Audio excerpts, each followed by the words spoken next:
जय श्री कृष्ण दोस्तों। अध्याय 3 कर्मयोग छंद 15 कर्म ब्रह्मोद्भवम विधि ब्रह्माक्षर समृद्धवम तस्मात् सर्वगतम ब्रह्म नित्यम यज्ञ प्रतिष्ठितम। वेदों में नियमित कर्मों का विधान है और ये वेद साक्षात श्री भगवान यानी पर ब्रह्मा से प्रकट हुए हैं। फलतः सर्वव्यापी ब्रह्म यज्ञ कर्मों में सदा स्थित रहता है। तात्पर्य, इस श्लोक में यज्ञार्थ कर्म अर्थात कृष्ण को प्रसन्न करने के लिए कर्म की आवश्यकता को भली भांति विवेचित किया गया है।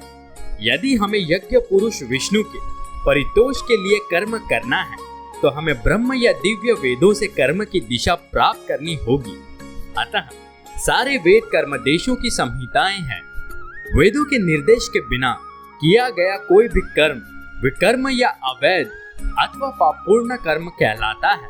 अतः कर्म फल से बचने के लिए सदैव वेदों से निर्देश प्राप्त करना चाहिए। जिस प्रकार सामान्य जीवन में राज्य के निर्देश के अंतर्गत कार्य करना होता है, उसी प्रकार भगवान के परम राज्य के निर्देशन में कार्य करना चाहिए। वेदों में ऐसे निर्देश भगवान के श्वास से प्रत्यक्ष प्रकट होते हैं।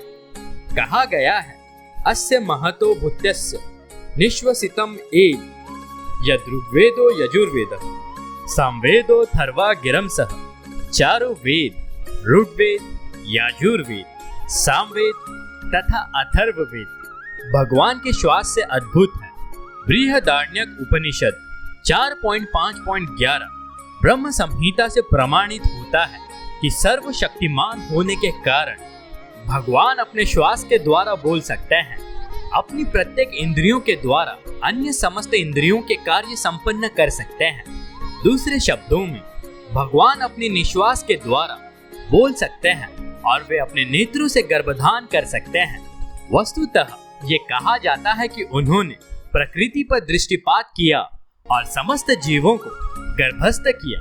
इस तरह प्रकृति के गर्भ में जीवों की प्रविष्टि करने के पश्चात उन्होंने उन्हें वैदिक ज्ञान के रूप में आदेश दिया, जिससे वे भगवद्धाम वापस जा सके। हमें ये सदैव स्मरण रखना चाहिए कि प्रकृति में सारे बज्जीव भौतिक भोग के लिए इच्छुक रहते हैं, किंतु वैदिक आदेश इस प्रकार बनाए गए हैं कि मनुष्य अपनी विकृत इच्छाओं की पूर्ति कर सकता है और तथाकथित सुख भोग पूरा करके भगवान के पास लौट सकता है। बुद्ध जीवों के लिए मुक्ति प्राप्त करने का यह सुनहरा अवसर होता है।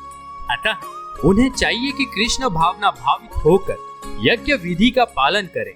यहाँ तक कि जो वैदिक आदेशों का पालन नहीं करते, वे भी कृष्ण भावना मृत के सिद्धांतों को ग्रहण कर सकते हैं, जिससे वैदिक यज्ञों या कर्मों की पूर्ति हो जाएगी। जय श्री कृष्ण दोस्तों।